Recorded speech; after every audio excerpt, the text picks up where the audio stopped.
Thompson for outside the Magistrates Court. I called in earlier today to see what was happening at the court and ran into Neil Erikson. What's going on, mate? G'day, mate. Videos. Mate, thank you. Good on you, mate. Look, I've never met you before. I've read articles that you're in the news. Yep. Are you able to briefly describe what was going on in court today? Yeah, so basically in 2017 of December, Milo Yiannopoulos come here for a tour in Melbourne. Right. And it basically went into anarchy, and it was riots, and there was a specific fight that made all the headlines, and it was when I was holding a flagpole. You probably seen What sort of flag was it?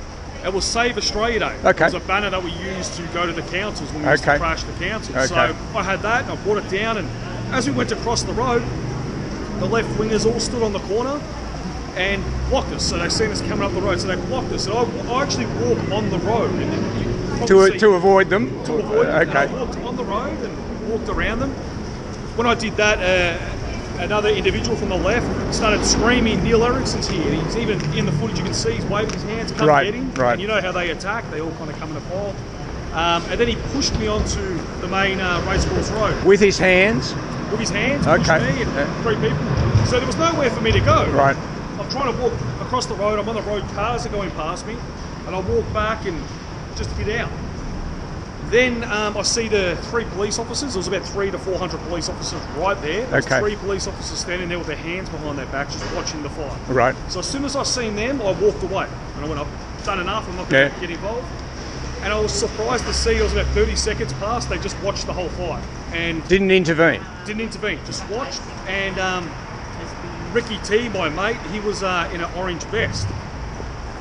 I thought he was being attacked by another guy who was pounding into someone's head, but funnily enough, he was actually punching one of his own guys, the one who originally started the fight, because he was wearing an orange shirt as well. So I mistaked him as Ricky, and he mistaked him as Ricky. So he's punched him in the head, and I come over and just tried to disperse it, and hit out. And then the police come. Oh, they pulled me away, and the police come and sprayed. So I've been charged with seven charges: 2 assault with weapon, 2 common assault, and affray and behaving in a riotous manner. So, so that's what's going on today. That's what's going on today. So it's kind of a long story, but it's happened. And my home was raided too over this. They come to my house and raided my home. And mate, I the first time I heard of Milo Yiannopoulos, I watched Fox News to get an alternate view of what's going on in the world, and I remember was it the University of Southern California at Berkeley, where Milo was due to speak, and the Antifa people rioted and were setting fire to buildings and smashing glass and stuff. And Milo came to Australia, and I thought I might go and see Milo, but there was a bit of controversy, so I couldn't. I ended up not going. But he attracts opposition.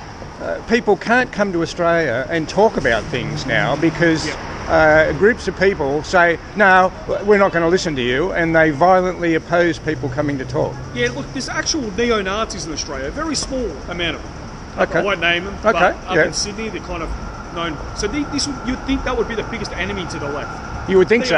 Yeah. They go out and they be politically active, and the left don't do a thing. They go do what they want. They're more worried about people like Milo. Because Milo's a homosexual. Yeah, indeed. And he's going to kind of bring some of the lefties over. Yeah. And that's what they're scared of. Him, Farage, and Jordan Peterson's a big enemy of theirs. And that's what it comes down to. It's not about being against fascism. It's more about, our guys are going to go over to the other side because he's kind of palatable. So let's go really hard against Milo and try and scare him and scare people from getting involved. Mate, a couple of years ago, I went to see Hurt Wilders was coming to Australia. Were you there? Well, it was out at Thomastown or somewhere. I was there. And he was due to speak in a couple of different places, but the lefties scared everyone off, so he had to go out to a venue out on the outskirts of town. And I arrived a couple of hours early to avoid any dramas, but there were already demonstrators out the front, and I saw on the news later that people had been pushed around, and the mounted police were out there for security and all that. And I listened to Milo, to Hurt Wilders for 45 minutes, and in all honesty, the only thing that I heard him say that I found controversial was his reference to Muhammad and pedophilia. Now, personally, I don't think it's sensible to ascribe 21st century terminology to something from the 7th century. But that was as controversial as it got, as far as I was concerned. And yet the lefties went berserk about Anthony May. Grabbed that old bloke. Absolutely. He was a councillor in Richmond. So. And I went to see Ayaan Hirsi Ali in Melbourne a couple of years ago, and she's apparently controversial. She says, I experienced female genital mutilation, I left Islam, and now I'm a heretic, and they want to kill me. And she has to travel with 24-hour security, and she's the villain. I just don't understand. It's insane. It's because they're just trying to protect their base, protect their ideas. I think the left have got. I'm not a scientist or a political scientist, but you can see it's pretty. The left had a good thing going on, like politically wise and public and social wise. Like Centrelink or whatever they want to push. They had something that was palatable. But as soon as they went after trans and Islam, that's where they just broke apart. Right. Like as soon as they started backing up Islam for their oppressive nature, no, they're okay.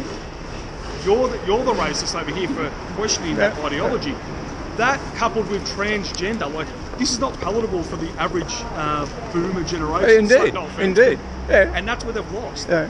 But they had to do that because they were forced to protect their base, protect their ideas when their ideas are folding, and they can't admit that. And then the Sultan of Brunei wasn't following the correct narrative, so there was controversy over stoning the homosexuals and stuff. Yeah, throwing them off. There was pressure, and so I understand that the Sultan has now said, no, we're not going to enforce that aspect of Islam for 20 years or so. So problem solved. Yeah. Mate, look, thank you very much for sparing a moment.